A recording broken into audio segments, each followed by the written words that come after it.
Cornfields as far as the eye can see. A beautiful sunset on the horizon. A curved road cutting through middle America. The sound of tennis shoes hitting the pavement in a steady cadence. Thump, thump, thump. A deep breath. Inhaling the sweet scent of summer. And a home security video. Acting like a time capsule. Capturing the last few minutes of 20-year-old Mollie Tibbetts' life. Hey everyone, I'm Jen. Hi, I'm Tina. Oh. You're excited. I am. You're excited. I didn't even see that line. I'm Jen. Hi, I'm Tina. And thanks for being with us on Two Crime Newsies. Wow. You are gearing to go. Tina's over here with her cold brew from Starbucks, and she is hyped. I know. It's a grande, though, not a venti, so I have to make it last. Let's call it what it is. It's a medium instead of a large. Oh my gosh, I'm so happy you said that. Yes. You are very much right. So this week we're talking about a show. It's a Dateline episode called The Last Mile. It's season 33, episode 22, and it's narrated by someone named Josh Manowitz. Before we get started, I want to say that this episode, for me, I think is really important to cover because it shows how quickly life can change for somebody. And so that was one of the reasons why I suggested it for Tina, because in the blink of an eye, something can happen. Yeah, also, I think it's really interesting how they used technology, some of the technology that we just probably don't even consider as being useful in a case like this. Agreed. So before we get started, I just want to put out there a little listener warning. Some of the things we're going to talk about are disturbing to some. It wasn't disturbing to me, but it's probably disturbing to Tina. She texted me saying that she cried at the end of this episode. I mostly just cried because we had this beautiful person who needlessly lost her life, and it really upset me. Yeah. So the story starts out on July 18th of 2018 in Iowa. And we have 20-year-old Mollie Tibbetts, who just completed her freshman year at the University of Iowa. Now, Mollie is full of life, and she is only 20 years old. She has her whole life ahead of her. She's home for the summer from school, and she's working in her hometown of Brooklyn, Iowa.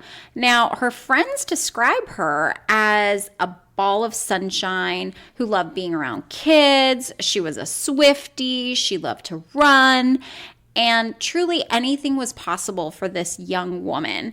And because of her love of kids, Mollie worked at a summer day camp at a local school in her hometown. On July 18th, we hear it was a normal day of work. Her brother came by the camp around 5 p.m. to pick her up and took her to her boyfriend's house. Her boyfriend's name is Dalton. At the time, Mollie was staying at Dalton's house because he was out of town for work. And so he had a couple of dogs, and she was there taking care of the dogs. Apparently, that evening, she sent him a Snapchat, and after the Snapchat, she texted her mom saying that she was going to come by later on for dinner, but first she was going to go out for her evening run. Like we had said before, she was an avid runner, usually took the same route, and she particularly loved running at night.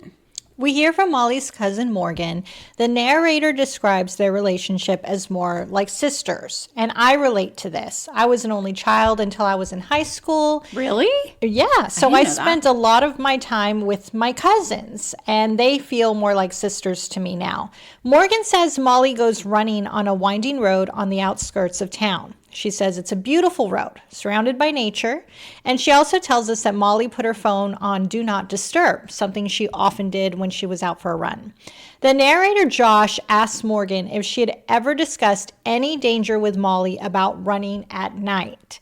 And Mollie says it didn't cross her mind, and this makes me think, Jen, that this is a relatively safe town. We see a lot of videos about this town, from the area where she went running. And it's truly just middle America. You don't think anything bad is going to happen there. Looks very peaceful. And I'm pretty annoyed right now because when I think of Iowa, I think of farms, small towns, green fields. Is there, Jen, seriously, no safe place where a woman can just enjoy a peaceful run and not have to fear for her life? I think that's a very valid point. I think if something can happen here, it truly can happen anywhere. So disturbing. So Mollie goes out on her run. The next day, she didn't respond to any of her cousin's Snapchats, despite, we hear on the show, them having a 2-year Snapchat streak. I don't have Snapchat, but I think you like send a picture to somebody and then they open it and then it's there for a few minutes or whatever and then it like deletes. I think that's how it works. Right.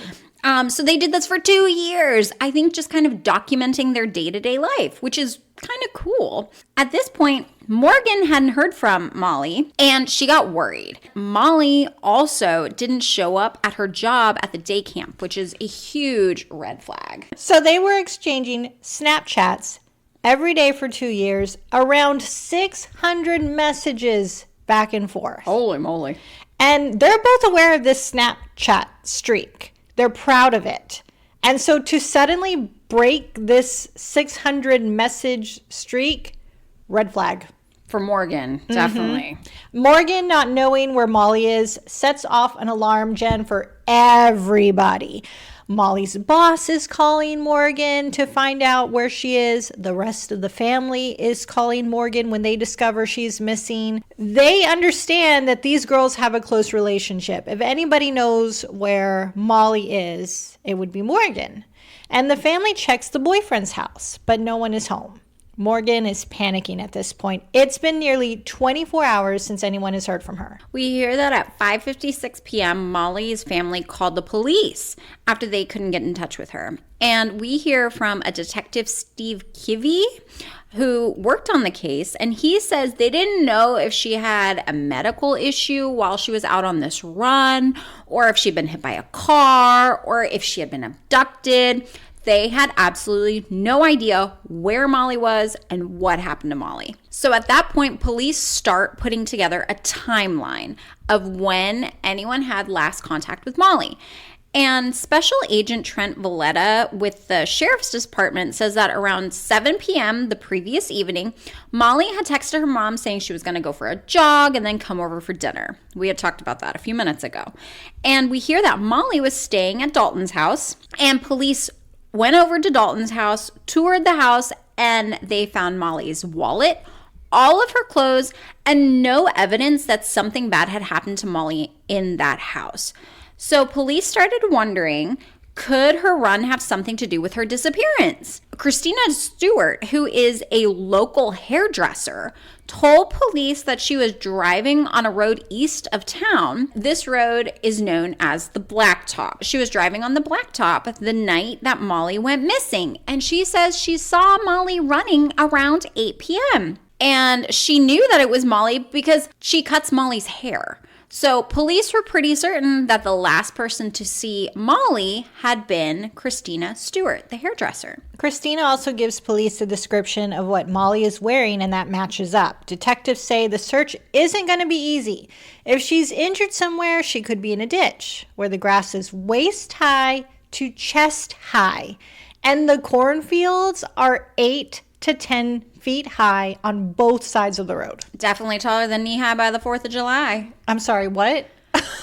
That's like a corn saying. Say that again. Knee-high by the 4th of July. Okay. So it's much taller than knee-high. Apparently, corn grows really well in Iowa. It's in June. It grows really well in June because by the time it's July, it's knee-high or past knee-high? So it's knee-high by the 4th of July. So by the 4th of July, you want your corn shocks, whatever they're called. You know, the green things that go up in the air? Yep. You want those to be at least knee-high. Okay. This happened in July. And it's like 6 foot tall corn. Because this is mid-July. It's like We're the 18th. Okay, we're the 18th. So we are well past knee high. Yes, ma'am. I like that, Jen. Thanks for throwing that in there. You're welcome. The detective also says you could hide 100 bodies on the side of the road and it would be hard to find. I feel like that's something we've talked about it before on shows where you drive and you're like, I wonder if there's a body in there. I do this. Yes. If I'm on a road trip, I scan the roads. I'm usually in the passenger side, so I have the luxury of doing this. But I'm searching to see if there's anything suspicious that we should call in. But I don't know if I would see anything in knee-high corn or above. Head-high corn. I don't know what you call that. Head-high. Head-high corn. Head-high. 2 days after Mollie was last seen from, hundreds of volunteers start searching the Blacktop for Mollie.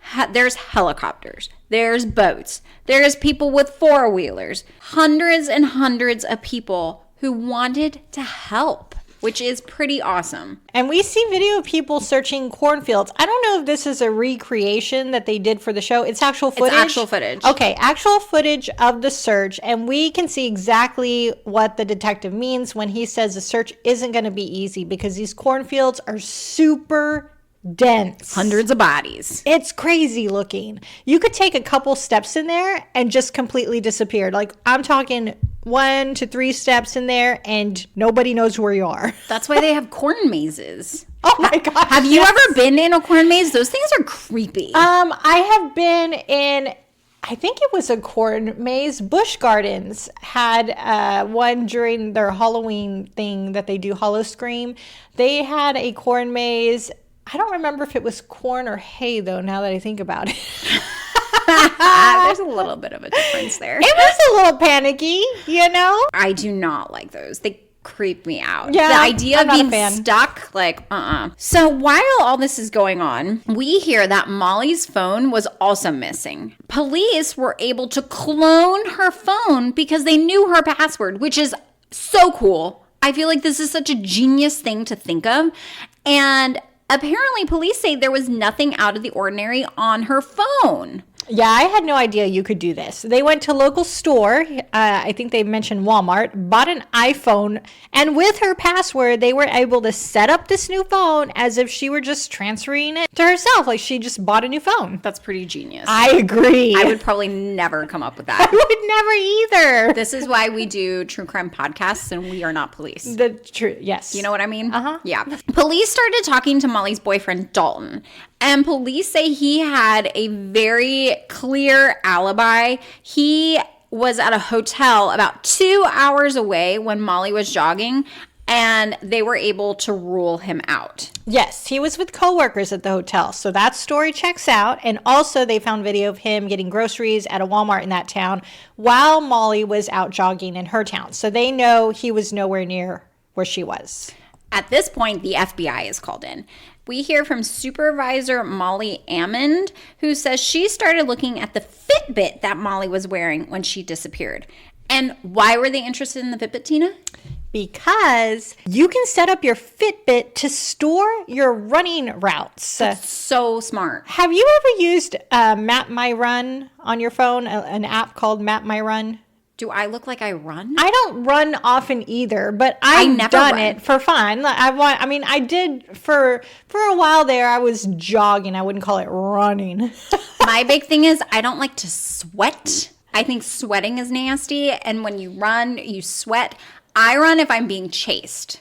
That's it. Yeah, I don't run. Anyway, Map My Run has the same feature. You can set it to start whenever you start your run, and it kind of maps it out on this thing.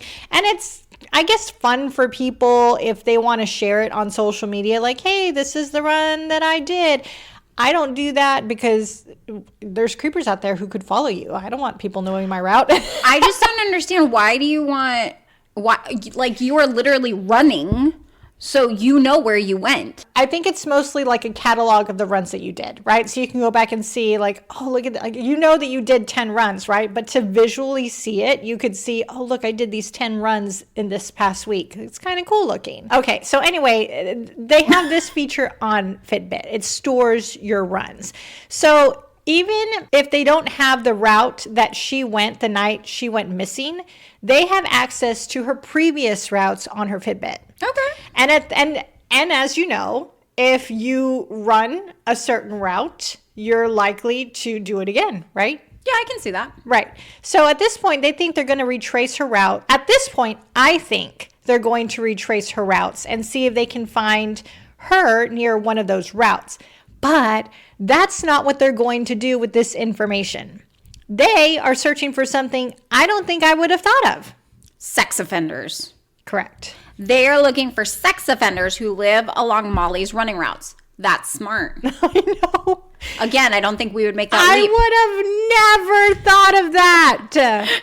Also, Jen, there's a map that pops up on the screen, and I want to know what this map is showing us because they do not tell us what this map means. We see a ton of red dots, some yellow dots, a few blue dots. I'm hoping the red dots are not the marks for the sex offender homes because it's a lot. And the detective says they're not showing up to the sex offender homes. They're doing a full search of each property. They're just not knocking on the door and seeing if anyone's there. A full search of these sex offender properties. But so far, they don't find anything. And the FBI looked further into Mollie's cell phone data at this point and started looking into where Mollie's phone was pinged in relation to its location the night she went missing. And this is fascinating to me. The cell phone stuff. I do. I don't know why, but I love it when police departments are able to use cell phone data and pinging off of things. It reminds me of the Brian Koberger, the episode that we just put out a couple of weeks ago. Mm-hmm. I think it's fascinating. I mean, I think it's very helpful indeed. Mm-hmm. Yeah. So they have a breakthrough in the timeline thanks in part to Mollie's phone where it had pinged. We hear from FBI Supervisor Mollie Ammon. She says that between 8:15 and 8:28 p.m. on the night that Mollie went missing, Mollie's phone was moving in an easterly direction at about 10 minutes per mile pace, which I feel like is a good pace for a runner. Right. Like I said, I don't run, so I don't know, but I feel like that sounds good. Faster than me. We know at this point, between 8:15 and 8:28 p.m., Mollie is running. Trent Villarda with the Iowa Division of Criminal Investigation says, then there was a stoppage. So she stopped. Her phone stopped as much as 4 minutes. So she's in one location for 4 minutes, right? Then all of a sudden, Mollie starts moving on a different road, going southward at 60 miles per hour. She's not running anymore. She's in a vehicle. When you see the map on the screen that illustrates Mollie running at her pace with a red beacon, yep. Then you see the beacon stop near an intersection, and then you see the beacon turn onto another road and speed off. It feels like you're watching the last few minutes of her life. You're watching her being taken. Mm-hmm. Her phone signal died around 8:53 p.m. is what we hear on the show, 15 miles south of town. And at that point, that area, police start searching it for her phone. And this continues on for weeks. 4 weeks later, there's still no Mollie. There's still no cell phone. There's no Fitbit. There's nothing. No trace of Mollie. And local police at this point are grasping at straws. They need something. So this, again, I think is so smart. They start looking at home security videos from around Brooklyn, Iowa, where Mollie lives. They start pulling at these straws and they're trying to find any kind of lead. Trent Villarda says that they started looking at 4 specific cameras in the area where Mollie would have been during her run. So we hear that 2 of the cameras were facing the approach to the Blacktop. And remember, the Blacktop is the road that she liked to run on. Mm-hmm. And there's a Chief Deputy Joe Vandernis who is tasked with watching these videos. And he spends an entire day logging the video from these 2 cameras from that specific evening that Mollie went missing. We see the video on our screen at home. And at 7:48 p.m., video shows Mollie jogging past the camera. Now it's at a distance. And you can see her ponytail bobbing side to side as she runs. I watched this and I kept kind of rewinding it a couple of times, and it's an eerie video to see. And it gave me chills because these were literally some of the last moments of her life, and she had no idea. It's also super hard to see her. The narrator describes it as a tiny bouncing dot. That's what it looks like. Mm-hmm. When you zoom in, you can see the ponytail bobbing, but if you're just scanning this video, your eyes have to be sharp to catch this. We can only see her for about a second or 2. That's it. So again, you have to really be paying attention to catch this. That Chief Deputy Joe Vandernes, he was on it. And he says, now the timing of the cars coming and going starts to matter. because the first thing after you see Mollie goes by is this black Chevy Malibu. So remember, Mollie is seen on the video at 7:48 p.m. And at 7:49 p.m., a black Malibu drives by for the first time. We're told that this car, this Malibu, is unique because it has some aftermarket modifications. It apparently has some custom mirrors and some chrome on it. A couple of minutes later, at 7:56 p.m., that's when the hairdresser passes that same security video, and then the black Malibu drives by again. Now it drives by again at 8:02 p.m.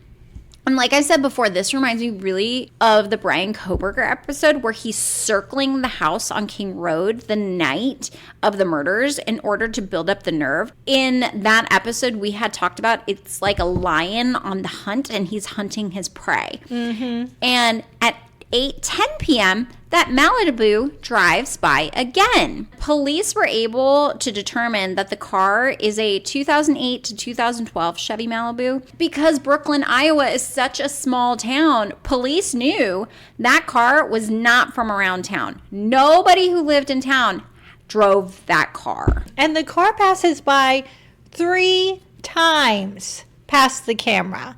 And the last time it drives by, you can see the turn signal to go in the direction Mollie was jogging. On the Blacktop. And the next night, Detective Steve Kivy says he was on his way home from work when he saw the black Malibu with the mirrors and the chrome. I'm just like, what luck? And what does he do? He instantly follows the car. The car stands out. It's a black car with silver mirrors. Amazing that he runs into that car. Yeah, I feel like that's just pure fate. Yeah. And Detective Kivy says he tried to make contact with the driver, but the driver didn't speak any English. The driver identified himself as Christian Bahina Rivera. Rivera told police he had heard that there was a girl missing, meaning Mollie, but that's all he knew. He knew nothing else, he said. Rivera let Detective Kivy take a picture of him and his car. The detective says Rivera didn't seem nervous and that he was cooperative, and he was also pretty relaxed during this interaction. Now, the car was a perfect match to the car that was following Mollie on the day she went missing. And we hear on the show that Rivera was an undocumented worker, and he was in Iowa to work in agriculture. He'd been in the U.S. for 7 years, we hear, using a fake identity. But people who worked with him describe Rivera as a good worker, a decent guy, a bit quiet. Police say 4 days later, Rivera was brought in for questioning. And I love an interrogation video. It's totally my jam. It really is. And we hear that Rivera agreed to let police search his car. Now, police needed a Spanish speaker to do the interview with Rivera. Enter Officer Romero. So we hear from Officer Romero, and she says she was not a detective and that she hadn't investigated a murder before. But she did speak Spanish. So we get to see the video of her questioning Rivera. And this happens 33 days after Mollie disappeared. So Romero kept the interview with him super light at first. In the video, they can be heard laughing, and she's asking him questions about his job. It's like super chill, super relaxed. Police then turned up the heat a little bit and asked him about how he knew about Mollie's disappearance. I think that's a very valid thing to go into. He said he had heard about it through missing posters and Facebook. All right. And at this point, Romero starts pressing him on his car and how it was caught on video camera circling Mollie. Romero asks Rivera who else drives his car, and he says that he's the only one who does. So she shows him pictures of his car from the video that was taken just a few minutes before she vanished. And we hear that Rivera told the officer that he remembered looking at Mollie and that she had an attractive body. And Rivera kept saying he didn't have anything to do with her disappearance. But at this point, Officer Romero knows he's involved. He now admitted to seeing her and admitted that he thought she was attractive. And at this point, police pulled the other officer who was in the room from the room. Like, they took him out. Yep, they took him out. So now it's just Rivera, the suspect, and Romero, the officer. And they're just sitting at this table. And in the video, she's sitting super close to him.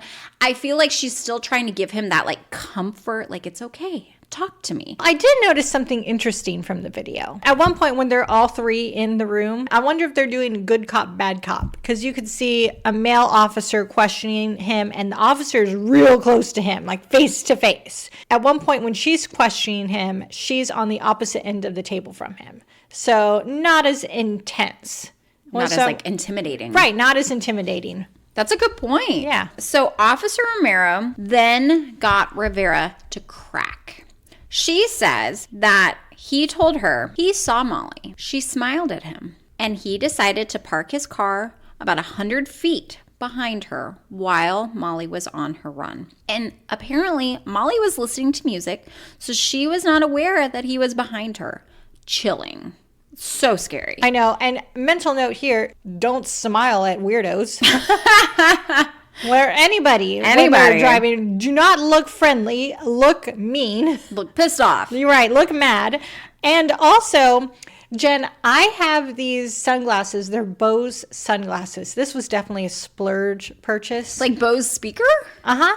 So they make, these are not attractive sunglasses, let me just say, okay? But they are useful. You wear them and they have speakers like right here by your temples. Oh. And you can hear the music like you're listening to AirPods or whatever, earbuds. But you can also hear what's going on around you. Oh, that's cool. It's amazing because you're still aware of, the noises, the cars passing by, footsteps behind you, whatever's going on, you can hear it, but you can also listen to your music. That's pretty fascinating. Amazing purchase. I love them. But again, they're not the prettiest. Or the cheapest. Or the cheapest, you're right. But it's a pretty good thing if you're going to, be by yourself and want to have awareness of what's going on, but also listen to music while you're jogging. Huh, interesting. So in the interrogation video, Rivera says, and I'm going to quote here, "I do not remember fighting with her. I do remember bringing her into my car. She had blood, but I can't say if she was alive or dead." And Rivera continues to say, "I remember we were in the corn. I remember that's where I put her." Rivera then took police to a cornfield 1 mile away from where they had concentrated their search. At that point, that's when police found Mollie's body. We hear that Mollie was stabbed to death and dumped in the cornfield. We hear that blood was found in Rivera's trunk that matched Mollie's DNA. Christian Rivera, at this point, is indicted on first-degree murder charges, and he faced life in prison. By the time of the trial, Rivera recanted the confession and pled not guilty. The trial was 3 years after Mollie's body was found. That's a long time. I know, I agree. And turns out there was a huge problem for prosecution. Officer Romero had recited the Miranda warning, how's it go? Oh, I don't even know. You know what I'm talking yes, about. I know what you're talking about. You have the right to remain silent, that whole thing. Yeah. Apparently, Officer Romero had recited it incorrectly. Well, she was a rookie. I'm like, no. Yeah. And because she had recited it wrong, the judge excluded 6 hours of interrogation interview footage, including the confession. That's so frustrating. Uh-huh. I mean, because it's kind of, what would you compare it to? Just, it's so silly. It's like because you didn't properly fill out your name in the right box, the whole paperwork has to be but this is literally about life and death. This I know, is that's huge. why it's so silly. It makes no sense. Mm-hmm. But whatever, we don't make the laws. But the good thing, though, is that Rivera had been Mirandized a second time. Yes. After he had led police to Mollie's body. And I'm like, thank goodness. Yeah. Good job, police officer. Yep, there was one officer who said he did it, and he is glad that he did. He said it was the highlight of his career. I'm sure. And Christian Rivera was found guilty of murder in the first degree, and he was sentenced to life with no parole. Woohoo. Yeah. And at this point, Mollie may be gone, but her memory remains. We hear that every year around the time that Mollie goes missing, which is the middle of July, people put teal ribbons around town to remember her. And teal, because teal was Mollie's favorite color. This is the part that really had me in tears. The story ends with Cousin Morgan running. Oh, I need to get a hold of myself. You gonna cry? She's running in memory of Mollie, and she's wearing a teal sweatshirt. It is so sweet. I think Dateline did a great job telling Mollie's story, and I love that the town is keeping her memory alive with the teal ribbons every year. Yep. That's pretty awesome. I feel like this is one of those episodes that is just like, if you can't even go out for a run by yourself. You hear it all the time. You can't do, I mean, it's terrifying. Yeah. Women getting abducted while they're jogging or running. The only thing that I can say is, I know it's frustrating having to run with a buddy. Like sometimes you just want to be by yourself, right? Yeah. And enjoy the nature and all the things on your own time. But I still think just the safest thing to do is always have a buddy with you. Yeah, you're definitely right about that. All right. So we have been finishing up every episode the last couple of weeks with review that someone has left us online. Oh, yeah. Yeah. Okay. I picked another one. This one is from Apple Podcasts, and it's from somebody named Tosh. It says, I love the banter and the insightful way these stories are presented. If you're a true crime fan, you're going to love this show. Thank you so much. Thank you, Tosh. I love it when we get reviews. I do too. Please leave us one. If you want us to shout you out in the podcast and read your review, let us know. Just put it in your note. Yep. And you can leave us a review on Apple Podcasts or any other platform that you listen to our podcast on. Perfect. All right. And don't forget to hit that subscribe button. That way you never miss an episode and it instantly downloads to whatever platform you're listening to us on. And we just want to say thank you very much for being with us for another week. Follow us on socials. We're on Facebook, on Instagram. Email us twocrimenewsies@gmail.com. And we will talk to you guys again next week. Bye.